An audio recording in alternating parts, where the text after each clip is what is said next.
See, it's like this. You start thinking, and when you go and do something mindlessly, you're not doing it because you're enjoying it. You're doing it very badly to fit into the society.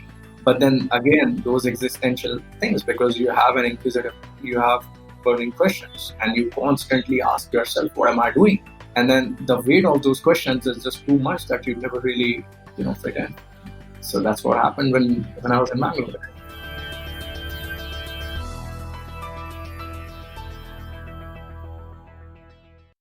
This is episode number 105 of The Inspiring Talk with Jitendra Chouksey.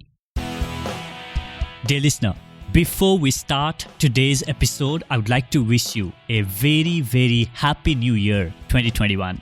I hope you go out there and do something inspiring this year, as I always say. For me, 2020 has been a great year. The show has grown exponentially and made it to the top podcasts of 2020 on JioSaavn. They sent me this beautiful memento, which I really loved. It continues to be one of the top self-improvement podcasts on Apple Podcast. You have been sending so much of love and stories of impact, which is very, very humbling. And this would have never been possible without you tuning into the show. Thank you so much for your love and support in 2020, and hope it continues this year too. And I promise you to bring really transformative episodes this year too.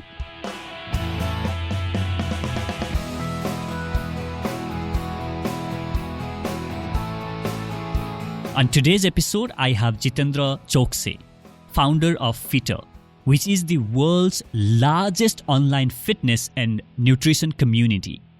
In 2014, what started as a small WhatsApp group with 5 people is today a global community of over 850,000 fitness enthusiasts. In this journey, Fitter has transformed the health of over 100,000 people from across the globe. What's more interesting is Jitendra's venture has generated revenue of over $13 million without any external funding. In this episode, we are going to break down how this software engineer who comes from a small town in Madhya Pradesh called Polaha made it big into entrepreneurship. His thoughts on building community and scaling business. Let's get started.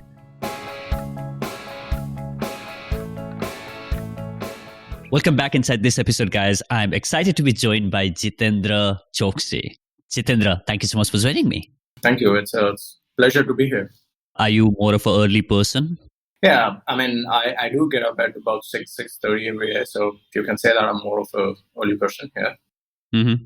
So you have started your fitness journey mostly because of you being bullied at your school, and that's how you wanted to join, right? So share with the audience, how did your on fitness journey started? Because there might be so many people who are listening to us who want to get started with the fitness journey but have no clue where they want to get started. So let's begin with the journey, and then we want to talk about a few things that starters can keep in mind. We'll come to that later, but how did you started your fitness journey? Right.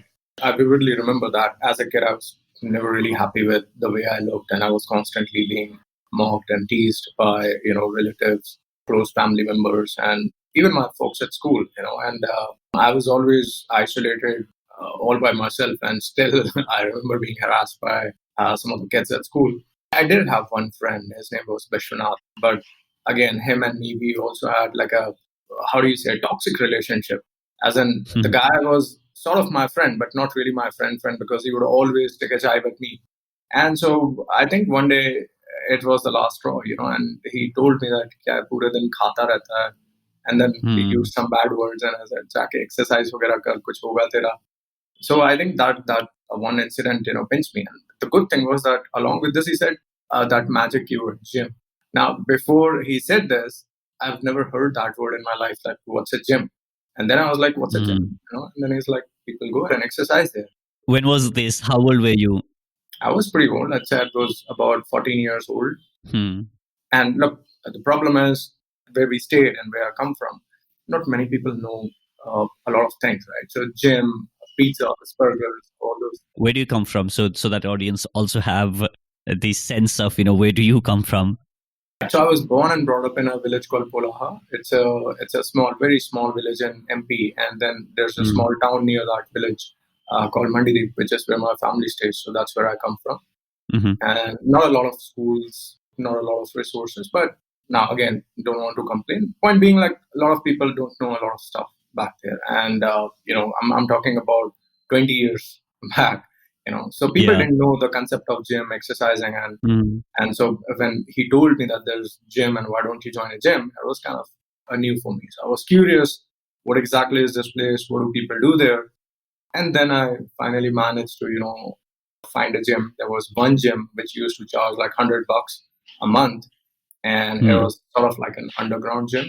And Yeah. I went there, asked my Like dad. most of the gyms in the, kind of a tier 2 and 3 cities, and even the smaller towns, like, I've seen a lot of gyms in the underground. I don't know what's the region of them. Maybe, they get like a bigger space or something, but yeah.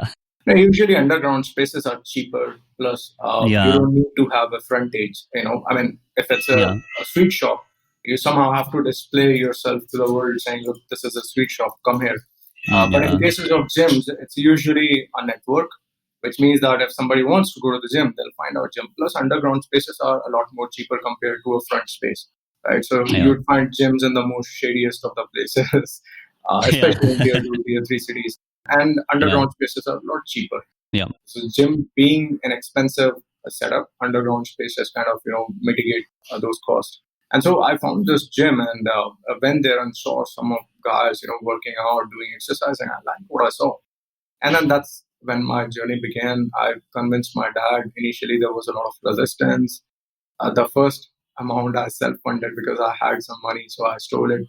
The remaining money from my family. So we used to have this small place in our family where we used to keep money in an open area, and it would always have like a couple of $100.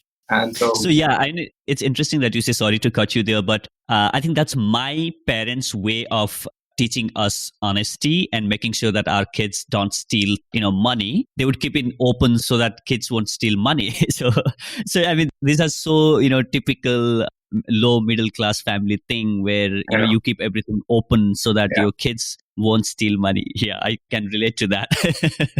Well, sadly, despite that, I actually took some of that money, and eventually the family found out, and I got a little bit of bashing. But then I told my dad that I'm not doing something wrong, I'm just going to the gym. It took a lot of convincing because back then, I'm sure. civilized people or people with some sense of respect in the society would never go to places like gyms, because gyms would be filled with guys who are like rugged and, guys who would be, how do you say, just local guys and usually youngsters who tend to harass girls. That's the general perception. So you don't hang out with those guys, because you belong to a respectable family. And so it took a lot of convincing, telling that these are not bad people. They're just people out there, trying to get fit. And so eventually, I started going to the gym, and that's where my fitness journey began. Yeah. Great. So what did your parents do, by the way? So my mom has always been a homemaker. But my dad has been changing professions. So he is actually a graduate in law, but he never got to pursue that because of his father's sudden demise. And he used to run a small kirana shop. Then he moved to a bigger kirana shop. Then when I was younger, we used to have a travel business. So we used to have one bus, and then he had a fleet of buses, and then he became a government contractor. So he's changed professions. He did whatever he could to, take care of us. And now he's well settled because my brother is into real estate and my dad helps him. Great. So the reason I asked that is to set the context of that seed of, entrepreneurship. Maybe you saw your dad working on the different things. And because for a lot of people, when they see their parents doing the one thing for their whole life, I think somehow subconsciously on your mind, it says that, you got to find something that's stable. But what I can sense from your dad exploring different career option, maybe, have you ever thought or told to yourself that it's okay to be, moving and changing careers? It's totally fine to not do one thing. Was it something that you ever felt that occurred to you that, it's okay to be maybe moving careers or doing different things in life? Look, I was never comfortable with the option of doing a job. That's for sure. But I met with a lot of resistance from the family because they felt that what my dad was doing was pretty turbulent, and not every day was the same. You'd have times when we were really struggling with money and food, and then there were times when we had ample food and money. So it was all very turbulent. So my family was not of the opinion that I should do something apart from doing a stable job where everybody would be happy. And so I was completely fine with not sticking to one thing. But my family, on the other hand, made sure that I get decent education. And also where I come from, look, businessmen are typically known as banias and, like people who are middle class. And the guys who work in the banks and engineers, they are called babus, right? So my Mm, dad's dream, my mom's dream was to see me as somebody who's respectable in the society. So, mm, that's why they wanted me to become somebody of position as an engineer or doctor. This is typical mindset there, right? So true. they didn't want me to do the same kind of job that my dad did because they felt that that was something substandard that he was doing. I never saw Mm. it that way. I always wanted to solve problems. So I never really liked the idea of doing job, although I did Yeah. for 8 years. Sure. So fast forward to starting a fitter. So you went to a software engineering school, and then you worked at companies like IBM. And when you were actually working at IBM in Bangalore, then that's when you started fitter on the side as a WhatsApp group where you started giving tips to people on WhatsApp on how they can become fit, and that evolved, and that's how the fitter whole fitter thing started, right? Take us there and share us about how that WhatsApp group that you started while you were doing the job, while you were invested. Now by this time I think it's been already 5-6 years, maybe more than that, of you getting into fitness and then becoming fit in your life, and then started sharing with others on how they can become fit. And that you started a WhatsApp group of saying that, okay, I'm going to help you guys, here are the things that you should do. And it was free, right? At that time you did not charge anything for that WhatsApp group. So take us there, how that small WhatsApp group of 6 people evolved now into the company that it is. So how did you go about considering that, oh, I think there's a validation there, right? I think what you are trying to do now, you are an entrepreneur, in the entrepreneurial term, you were basically validating the idea of like, is there opportunity here? And that WhatsApp group in a sense is the validation of what is about to emerge, right? So yeah. Yeah. So look, I was in Bangalore working with IBM, and I think I had spent about good 6 years. And then, working at IBM, kind of I picked up some bad habits, especially, it's very typical of IT workers to, smoke and have chai during their breaks. And so that smoking also gets accompanied by weekend drinking behavior. So I had picked up smoking and drinking. And then I moved from Bangalore to Pune, and I was about to become a father. So that basically, knocked some sense into me. I said, look, I've always been into fitness, and I'm getting out of shape, and it's time for me to get back into good habits again and get back into my fitness. I think at that point of time, when I moved to Pune, I had already 16, 17 years of experience behind me into fitness, right? So I used all of that, and I started working out and started documenting my journey on social media. I took part in a couple of competitions, Fit Factor, and then eventually Muscle Mania also.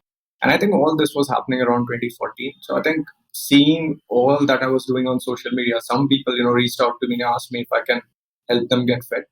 I said, okay, fine. What's the harm in that? So I created a small WhatsApp group, and again, very basic, common problems, common myths that people have. People like, should I eat bananas post workout? Should I eat egg whites? Should I take protein supplement? This and that. So it was all very basic. I told them, look, it's all about measuring the food that you're eating. So when these people started getting fit, they told other people, and then other people told other people. And what happened was that eventually, in a matter of 3 to 6 months, I was being chased by hundreds of people from all over the world, and they all wanted me to personally train them. And I was not ready at this point of time because I was struggling with my own finances. I was working at Emphasis, my job, and simultaneously, I was also taking care of my own fitness, right? So I didn't have the time. So I said, look, maybe what I can do is I can write a book, and then, I'll upload it somewhere so you guys can read and get fit yourself. So I was trying to brush it off.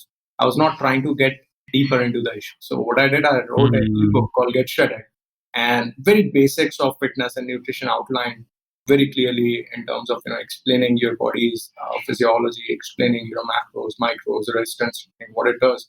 And then I published this book online on Facebook for free, and then the book got downloaded by hundreds of people, thousands actually.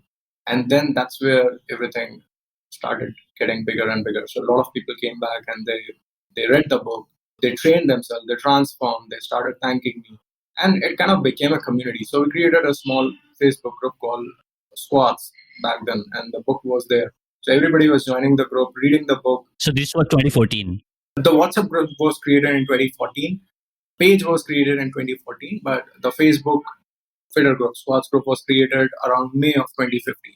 So by this time, you had no thoughts of making this a business. It's just that you are saying that, okay, I have written the book to help these people out and let's form the community. Or you had now, after seeing so many people responding to your book, you started saying that, oh, I think I should start thinking of monetizing this. No, there were no such thoughts actually, because you don't think about something which nobody has ever thought of, right? It was a noble idea. And at that point of time, it was all about what are these people asking? Why are they asking these questions? Okay, they are asking questions. It's my responsibility to answer because I love this. And they are thanking me for doing something. So my otherwise meaningless life is somehow making sense to other people. And, as somebody who's always tried to explore why I'm here, I've always been that kind of a kid who'd feel lonely and isolated, would never mingle with the world because just things never made sense to me, And how do I explain this? It's like people are trying to fit me into the society, fit me into the box, and they're asking me, why aren't you enjoying? Why aren't you having fun? Look at all these people, they're so happy. Why can't you be happy? And I'm like, I don't know what my purpose on this planet is. So I was always, into those existential questions. And this point, it was like for the first time I felt, okay, look, maybe the life has some sort of a meaning. So it was not about business. It was all about, people coming to me, asking me a question. And then when people's lives were getting transformed, it was just this immense sense of satisfaction. You're validating your own existence, which prompted me to, go even further. I think the idea came when a lot of people from 2014 to 2015, came back and they asked me, JC, why don't you personally train us? We'll give you money. And at this point, I was not taking any money. I was doing it for free. And I just didn't feel like taking money because I said, look, it's really not that expensive. And then when I heard, look, people are out there charging lakhs of money, I was like, shit, this is nonsense. Why would somebody charge lakhs of money for this information which is openly available on internet? And so there was this sense of righteousness which kicked in. I said, look, these people are being fooled. They are being bullied and they are getting into something which is not yielding results. Here's an opportunity for me to save. And I've always seen myself as sort of a savior, be it fighting with my seniors in college, be it fighting with people in school, although, I'll get fought by people at different times, or it was one time in Mumbai when I got beaten by local guys. So I've always seen myself as a guy who would stand up and fight for something. So this was an opportunity where I said, look, these guys are being screwed by these people in fitness industry. Let me try and help these guys out. So we said, look, everything's going to be very, very transparent. And that was the basic premise. Like, everything's going to be transparent. I'm not in it for money. And I'm going to tell it to people like what we're going to do is rather than me training you, I don't want your money, but I can help you. So what I'll do is I'll start training and educating people. And these people who otherwise don't have jobs will get a job. And they can train hundreds of thousands of people. And so with this thought in mind, we created a portal. We collected some $90,000 and we launched the first portal. By that time, I think the community was already roughly 50,000 people. We launched the portal and we were an immediate success. And I think it was all about just drilling down what the agenda was and how we were helping people in a most transparent manner as what created, what led to the success of Fitter to what it is today. Fast forward, now we are completing about 5 years of Fitter. December 25th is actually the 5th anniversary of Fitter. So 25th is when we did a soft launch, and I still remember our first customer, Prashant Vakil. He was our first customer. Yeah. So 5 years have trained and transformed over 150,000 plus people. Have done over $17-18 million worth of cumulative revenue, of which 10 million is coming this year itself. So yeah, it's been pretty exciting, and I have nothing but gratitude in my heart and dreams to take this vision even further. Yeah. So when you were sharing this, Jitendra, there are so many layers that I want to explore from what you have just shared. Right, there are three things that kind of stood out of me, and I'll go one by one to each of those. So first, this is a classic example of serve first, build the community, then you can always figure out the monetization, because a lot of people, they start with money in their mind in the first place, like how can I make money, and they end up never making any money because that's what they're chasing for. And in your case, like the whole philosophy of building a fitter, and what you were trying to do was that you were just trying to serve, and you were serving so innocently that you don't even know, like, if I'm ever gonna monetize this, because you have a job and you felt your responsibility to help other people.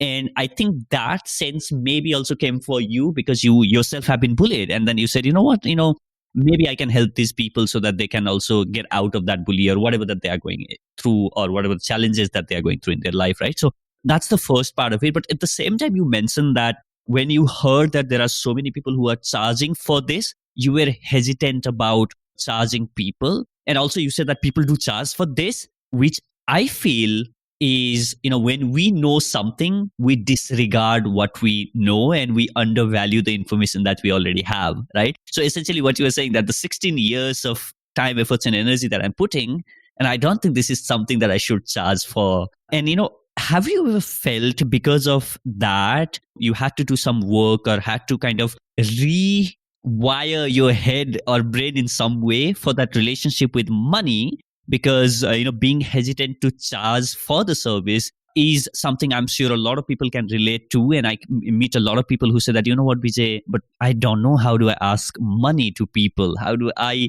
really start charging? Because this is the information that's already out there in the world. But what a lot of people don't understand is it's not the information that people are looking for, it's the transformation that people are looking for. And the information on internet can transform people, right? You kicking their butt is something that can really bring that transformation in people's life, right? So maybe you can share something on those lines.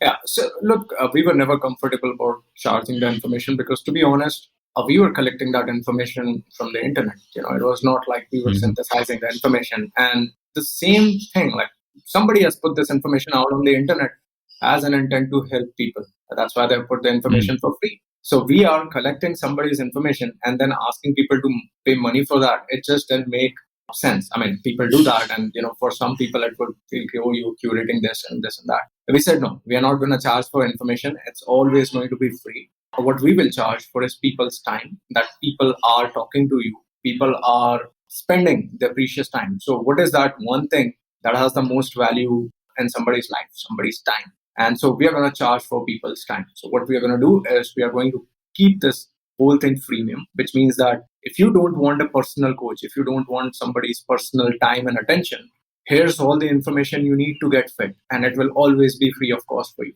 But if you are somebody who needs somebody's personal time, that's what you pay for. So the business model evolved in such a manner. We said, look, everything is clear and transparent, and the information will be free. But if you want to go for a coach, personal training, then you pay for that.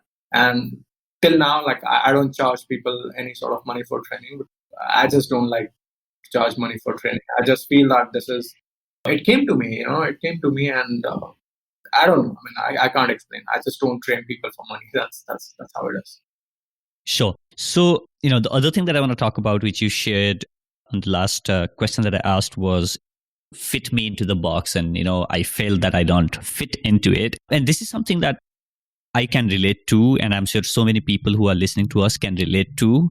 Let's take an example, right? So let's say everybody's going out there and partying and, drinking and, having a lot of fun. And, here you are, not doing that stuff. I think, you don't have a life, like go get a life, right? And why don't you do that? And there are so many people who go on those things, and all they are doing at those parties or whatever, it's just asking themselves, why the heck am I here? I don't have to be here. I mean, this is not where I think I'm going to enjoy it. Like, even though people do, and all they are doing at that time is there is a duality of mind where, number one, they are trying to fit into those things defined by the friend circle and whatever, saying that, this is what you should be doing. And then at the same time, you're questioning, why the heck am I here? What am I doing here? I don't think this is for me, right? So how do you deal with that? How have you navigated through that and found your peace, or yet to find that peace of, accepting yourself and saying that, okay, this is me and that's not for me and this is for me? So how did you navigate, or what are the few things that you'd like to share for people who are in that situation or scenarios? Look, somehow, you can call it life's experience, the kind of experience I went through, the kind of fights I've been involved in. They somehow, made me question everything. Like, why do people behave in a certain manner? Or why are we supposed to? So you can say I'm kind of pretty good at human psychology, why humans do what they do. And this didn't happen like one fine day. It's over the years. And although I don't have a formal degree in psychology, I do understand psychology quite a bit.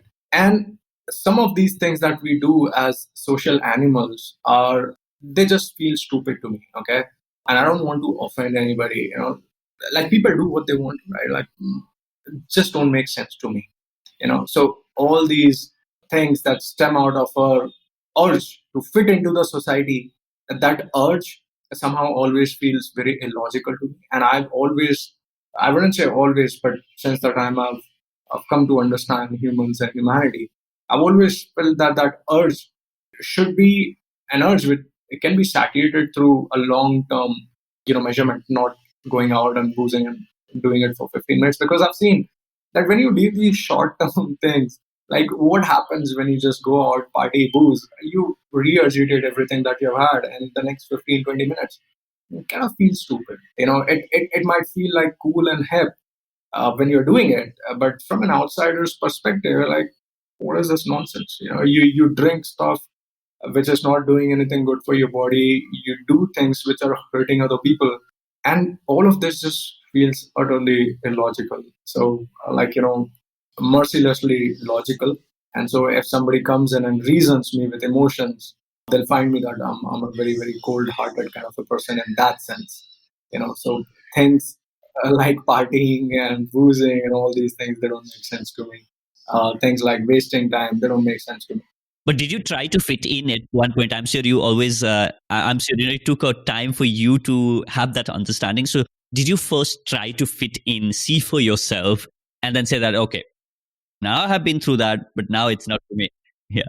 No, absolutely. I tried doing all of those things. In fact, when I was in Bangalore, I got into a circle of people, very affluential people, and their job was just doing parties every weekend. And of course, when people have money, probably that's what your life gets reduced to, just partying and taking care of businesses. So I did try to fit in. I made friends, and that's where I picked up the smoking and drinking habit. And one fine day when I drank so much that I vomited is when I realized, what the hell am I doing? This is not like I'm a shallow person. There's no meaning to my life except partying and boozing on weekends. So I did try very hard to fit into it, but I just never could. See, it's like this, you start thinking. And when you go and do something mindlessly, you're not doing it because you're enjoying it. You're doing it very badly to fit into the society.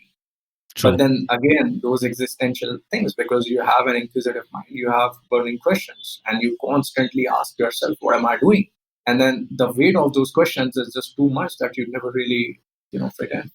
So that's what happened when I was in So what's the antidote to that you are suggesting for people who say that I don't fit into that, but I don't know where should I rather focus my energy? So what you're saying is try and look at the bigger picture, find a cause worthy spending your time. And even though you might not have some result emerging tomorrow morning, but maybe in a year, maybe 2 or maybe 5, start working on something, put your head down. Is that what you're suggesting?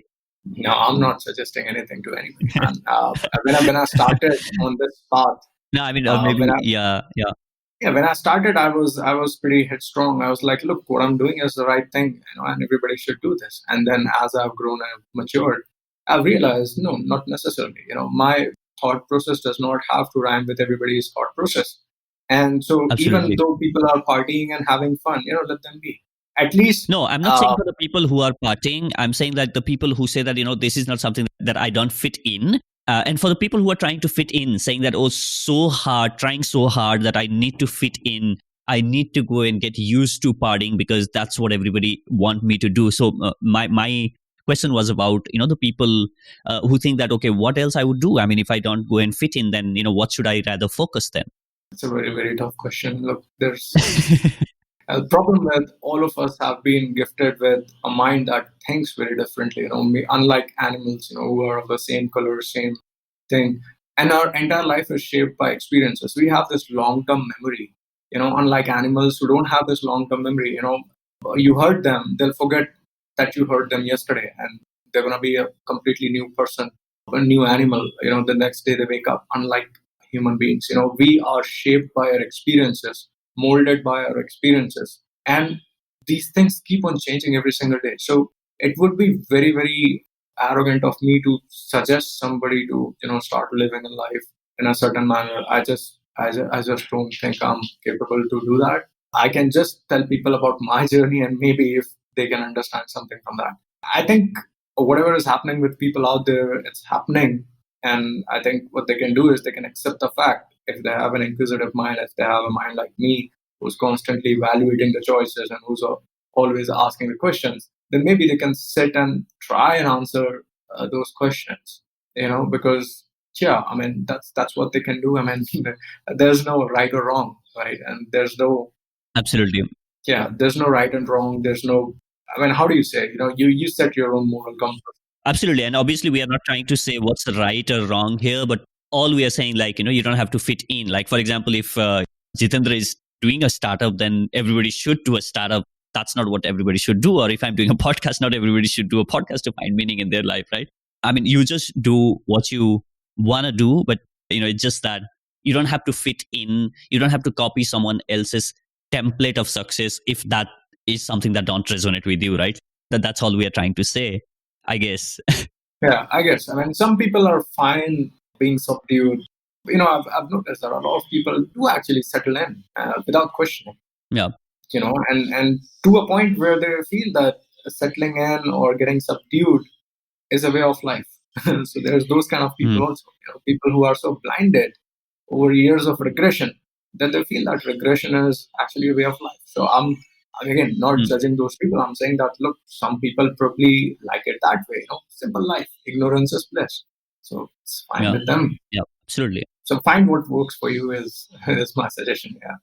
Absolutely. So, Jitendra, it's been what now? 5 years. You said 5 years for Fitter, right? So now, coming from the background that you come from, and building a startup, I'm sure there were so many things, and especially when you are someone who's starting a business in your family for the first time, I'm sure there are so many things that you need to learn, relearn, and educate yourself. So, what are the, let's say, few things that you wish if you could redo this whole thing again? Then, what are the few things that probably you would do differently, or maybe things that you can now advise to a younger person who is now looking at starting, who comes from the similar background like you?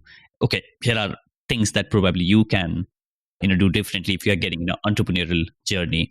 Actually, this is a question which a lot of people ask me, and every time my answer is same. I wouldn't change a thing. I just feel that everything happened the way it was supposed to, and what's happening is exactly the way it should for me to become what I would in the future. And I wouldn't change a thing, man. Let me rephrase the question in the other way. So, what would be your advice to a new entrepreneur, the first time entrepreneur who is just starting a business? What would be your 3 biggest advice?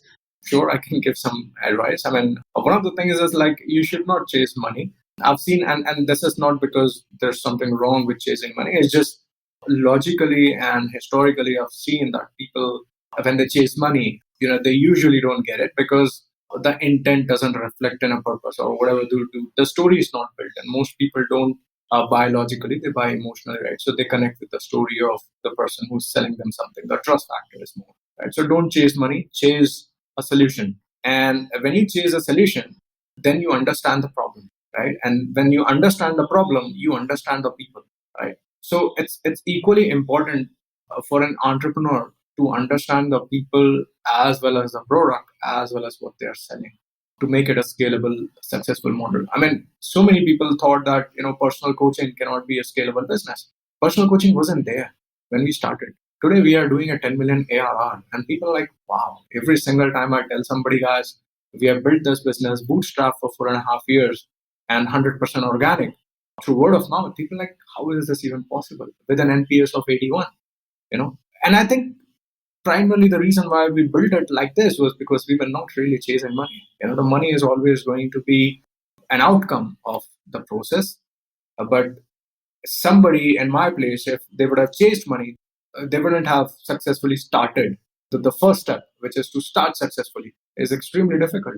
And then bootstrapping it and then organically doing everything, that's something money can't buy. So I'd say to potential entrepreneurs or people who are starting out this journey, don't chase money. Understand the problem, understand the solution, and then do it. Second advice I would give is, look, a lot of people make entrepreneurial journeys unnecessarily hard. Don't buy into that philosophy, unless until you read under the lamp or stay on streets and sell your mom's jewelry. You're not going to be successful. That's pure garbage. It's like, look, maybe some people had to do that, but I personally tell you that in my case it was very easy. And if somebody who has stayed with me on this journey, they'd say, "Nahi, as I see, it was extremely difficult. We spent sleepless nights, and so many people were there, and so many people left, and all those things." I'd say all that's fine, but when I look back, it sounds like it was pretty easy. Maybe because I've physically, mentally become stronger.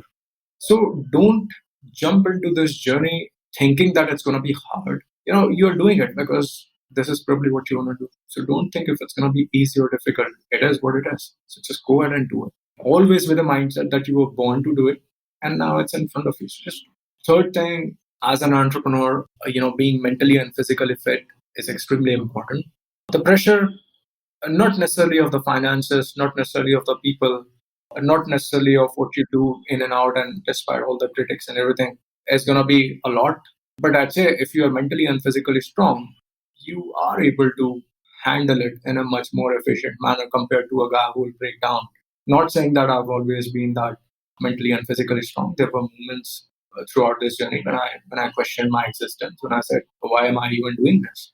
Because after doing all this, there are people who are going to criticize you, despite keeping everything very, very transparent. People are going to raise questions on your sanity. And so there will be incidents and moments, but you just have to evolve and constantly work on your physical and mental self. So focus on physical and mental strength, and this is going to help your not just your entrepreneurial journey, but it will help you develop into a stronger person. So these are three top suggestions. Focus on solution. Don't think about easy and hard. Just go ahead and do it and build yourself physically and mentally. Right. Now, for somebody who's looking at getting started into the fitness, right, what I feel is, you can go to the gym and you can lift all the weights and stuff. But what I've realized is, then, you struggle finding what is going to be the right diet and nutrition, because I realize the proper guidance about the nutrition, about education, about what should be the right kind of food that you should be eating. And, that kind of is somewhat missing. And even with some big startups where they create the fitness and they have created a lot of massive number of fitness centers across the country. But, when you really go out there and then all they're focusing is on the exercise, and not so many people talk about the diet and nutrition and the plan, which is customized for the people, right? So for somebody like me, like, for example, I, finally decided to start going to the fitness center last year. And again, that kind of stopped with the COVID and stuff like that. But one thing that really kind of bothered me for the, whatever months that I went to the fitness center was, where do I get the proper information about the diet, which is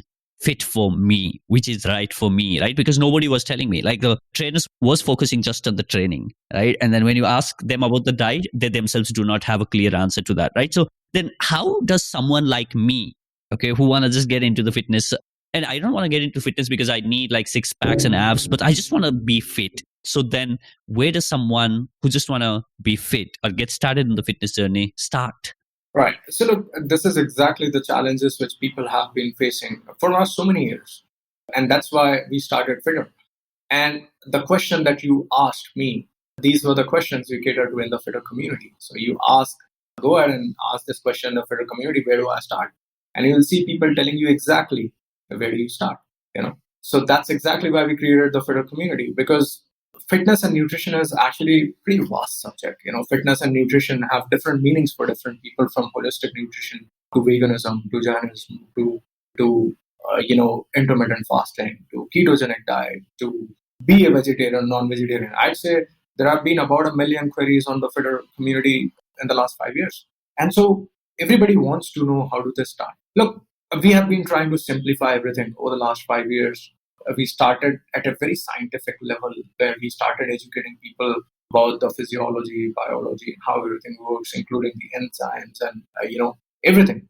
But then over a period of time, we realized, look, people probably don't have the time. How do we keep on simplifying something? And then we started asking the big question. We said, look, what made people unfit in the first place? It's not like everybody who gets born is unfit when they're born, right? Everybody is a healthy 7 pounds, at least 95% of the people. And then over a period of years, something happens that transforms this fit sporty person into a lethargic, lazy person over the years. And that's probably, there are a few factors which are responsible: lack of exercising, overeating junk, stress, sleep, probably financial problems.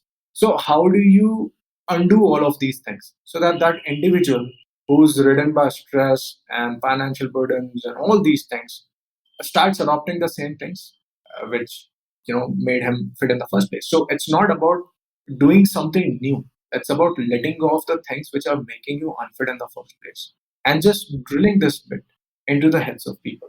Okay, look, don't do something funky. You don't need the supplements. You don't need to go to the gym either. You never went to the gym when you were a kid. You were playing around. You were with friends. You were doing jumping, monkeying around, hanging on the bars. All those things are kind of resistance training. So how about you start them again? Just be that kid again. And that's what fitter community is all about. So understanding, to answer your original question, how do somebody start their fitness journey? Understand that it's more of the unlearning that you have to do rather than learn. You have to unlearn all the bad behavioral things which are making you unfit in the first place. You're not getting unfit because you're not doing some sort of a detox or yoga or eating that supplement. You are getting unfit because of the bad habits, those weekend binge, that junk food, all that oil that you're pouring in, all those social parties and drinking. All this is making you unfit. The minute you let go of these things, you will start seeing a fitter version of you. So a lot of people can't see this. They miss out on the big picture. They think all this is fine. I need to do something special to get fit, which is not the case. So this is how you start your fitness journey. You start understanding what is making you unfit in the first place. Everybody is born fit. 95% of the people, everybody is born fit. So there are some things which are making you unfit. Just let go of those things and you become fit. Great. And how do you identify those things? You join the community. You have, and in terms of nutrition also, it's all about energy balance, the scientific principles. You eat more, you gain more weight. You eat less, lose weight. Understanding what is more and less is where the science comes in. So you calculate your basal metabolic rate. You understand your caloric expenditure for the day, and then accordingly you adjust your calories. It's all very simple. Sounds very complex because it has been made complex by all these fuzzy YouTubers and celebrity nutrition experts.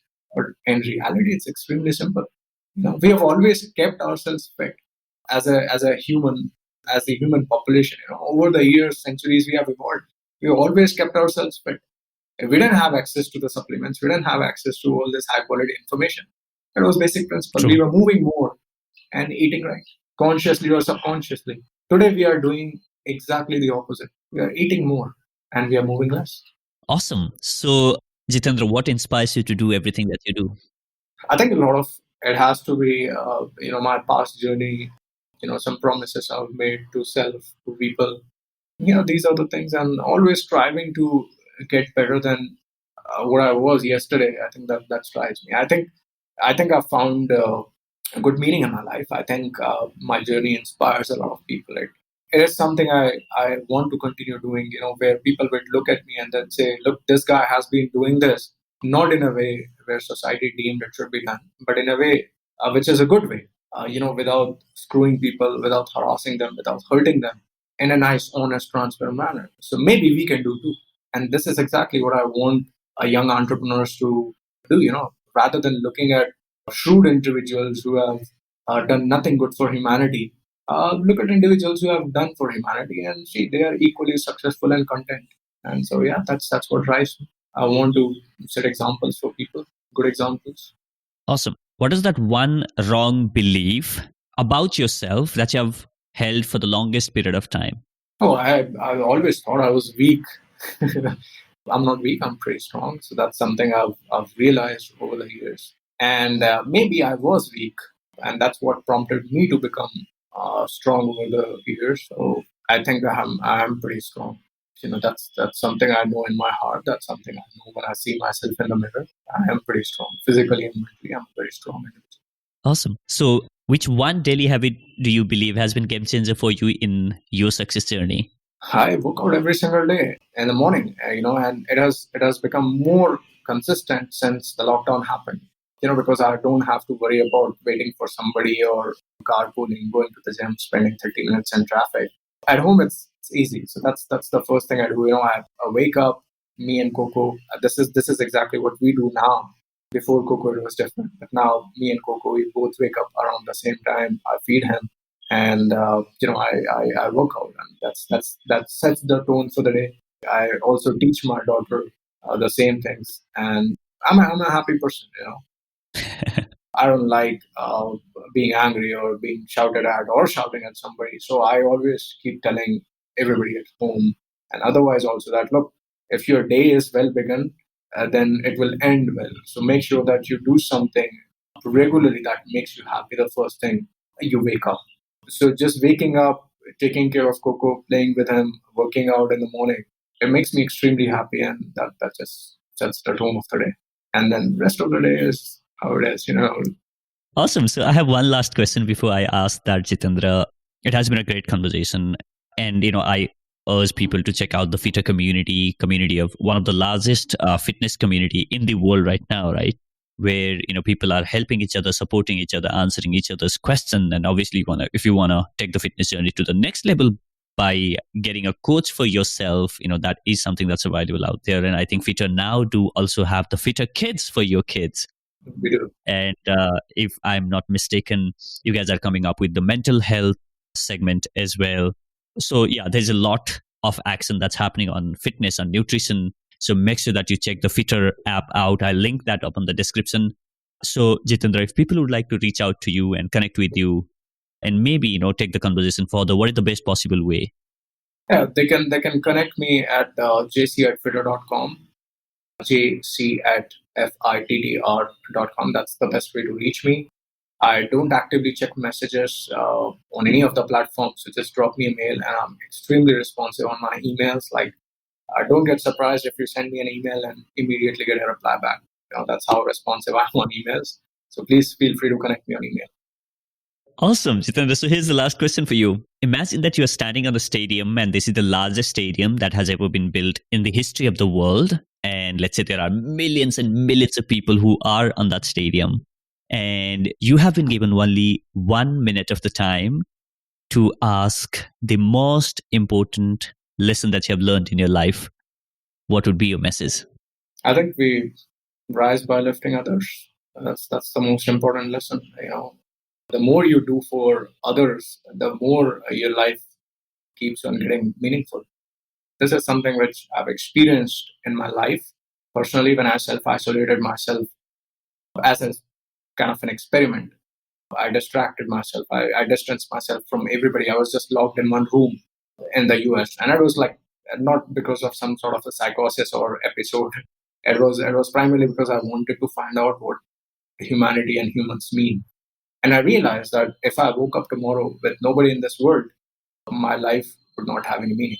So other human beings, other people actually give meaning to our lives. And so your life should be dedicated. And if you want to find a meaning to your life, just start serving people. That's the best way to, find what you really are meant to do here. So just serve others, and they will serve you. The humanity, the universe, everybody will serve you back. And you have done this so beautifully, Jitendra. Thank you so much for sharing your wisdom and ideas with my listeners. And I'm sure, they could sense, the feeling of service that you have and something that you also imbibe on the Fitter community, which was built from the ground up based on this one core principle of helping people, serving them, and making impact on people's life. Thank you so much, and continue doing what you are doing. I wish you all the best with the future thing that you are doing with Fitter. Thanks again for being on the show. Thanks a lot, Vijay. It's a pleasure talking to you. And thanks everybody out there who's listening to me. I have nothing but gratitude for you guys for supporting all the way through. Thank you so much. Thank you so much for listening to this conversation with Jitendra Chouksey. I hope you learned something or got some inspiration from this episode.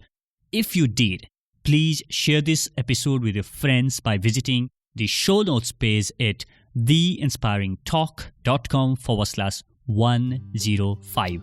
That's theinspiringtalk.com/105. And also, if you listen to the show on Apple Podcasts, I would really appreciate if you could leave a nice review for the show. It will help us reach more people and impact lives. Go ahead and do it now. Thank you so much for listening. I'll catch you in the next. Now, go out there and do something inspiring.